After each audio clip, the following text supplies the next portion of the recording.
Hello guys, आज मी जे housewife आहेत तर त्यांच्यासाठी रीडिंग घेऊन आलेली आहे की त्यांना काय गायडन्स आहे त्यांच्या लाईफसाठी, त्यांच्या प्रोग्रेससाठी, की त्या कुठं जर अडकल्या असतील, स्टक झाल्या असतील तर त्यांना काय गायडन्स आहे. गायडन्ससाठीच मी आज काढणार आहे ज्या हाऊसवाईफ आहेत. ओके,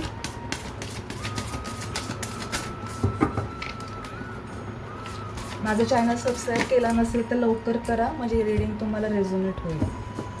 ओके, लाइटिंग अपचं गायडन्स आलेलं आहे. खूप टेन्शन घेतलं आहे का? खूप टेन्शन घेत आहे का? बर्डन आहे का खूप, जेणेकरून तुम्हाला खूप त्रास होतो आहे मानसिक, तर ते प्लीज रिलीज करा. कुठल्याही गोष्टीचं टेन्शन किंवा चिंता करू नका. स्वतःला एकदम हलकं ठेवा. हलकं ठेवा म्हणजे काय, की स्वतःला टेन्शन फ्री ठेवा. ओके, मला अजून एक कार्ड हवं आहे.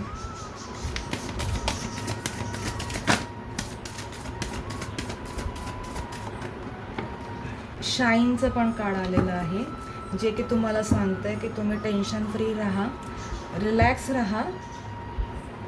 रात्र झाल्यावर दुसऱ्या दिवशी सकाळ होतेच. ओके, म्हणजे काळोख जातो आणि प्रकाश येतो दुसऱ्या दिवशी. तसंच तुमच्या आयुष्यामध्ये आहे की तुम्ही ना खूप ओव्हर थिंकिंग करताय, टेन्शन घेताय आणि त्याच गोष्टींचा विचार करून स्वतःला खूप त्रास करून घेताय, ज्याच्यामुळे तुम्हाला मानसिक त्रास होतोय, शारीरिक त्रास होतोय. आणि मग त्यामुळे काय होतं की तुमच्या लाईफमध्ये जो प्रकाश यायचा आहे, ओके, जी शाईन यायची आहे ती येत नाही आहे.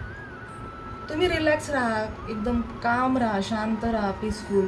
कारण हे बघा, जे व्हायचं ते होतच राहतं आयुष्यामध्ये. ते काय आपले टेन्शन घेण्यामुळे किंवा ओव्हर थिंकिंग करण्यामुळे काय बदलणार नाही आहे. त्याच्यामुळे तुम्ही एकदम रिलॅक्स राहा, शांत राहा. तुमची जी रोजची कामं आहे ती करा. थोडंसं ध्यानधारणा करा, देवासमोर थोडंसं शांत चित्ताने बसा, नामस्मरण करा. ते केल्याने काय होईल, तुम्ही थोडंसं पीसफुल लेवलला येताल. मनशांती तुम्हाला ती थोडीफार भेटेल, ज्याच्यामुळे तुम्ही काय कराल, तुमच्या आयुष्यामध्ये तो जो शाईन आहे, ती जी सूर्याचा जो प्रकाश आहे किंवा जी काही चांगल्या गोष्टी आहेत, पॉझिटिव्ह गोष्टी आहेत, त्या अट्रॅक्ट करतात. स्वतःसाठी प्रेमळ भावना ठेवा. स्वतःला त्रास देऊ नका. जे काय वेळेला काय होतं, आपण स्वतःला खूप क्रिटिसाइज करतो. तुझं चुकतं, हा तुझं हे चुकलं, तू असं नव्हतं करायला पाहिजे होतं, आणि माझं हे चुकलंच, मी असं का बोलले किंवा मी असं का वागले, असं आपण नेहमी स्वतःला क्रिटिसाइज करतो. स्वतःला नेहमी बोलत राहतो, स्वतःवरच टीका करत राहतो. तर ती करणं पहिलं बंद करा. आपण माणूस आहोत, माणसाकडून चुका होतात, आपण ते एक्सेप्ट केल्या पाहिजे. ते एक्सेप्ट करून त्या चुका पुन्हा घडणार नाहीत आपल्या आयुष्यामध्ये, ह्याची आपण काळजी घेतली पाहिजे. ओके, तर आणि स्वतःवर प्रेम करा, खूप प्रेम करा. कारण जो व्यक्ती स्वतःवर प्रेम करत नाही ना, त्या व्यक्तीवर दुसरी व्यक्ती पण कधी प्रेम करत नाही. त्याच्यामुळे तुम्ही पहिलं स्वतःला प्रेम द्या ना. दुसऱ्याकडे प्रेम पाहण्यापेक्षा तुम्ही स्वतःलाच प्रेम द्या. तुम्हाला काय हवं, काय नको, या गोष्टीची दखल तुम्ही स्वतः घ्या. तुम्हाला काय खाऊशी वाटतं, बनवून खावा सरळ. आज वाटलं की शॉपिंग करायचं, जा शॉपिंग करायला.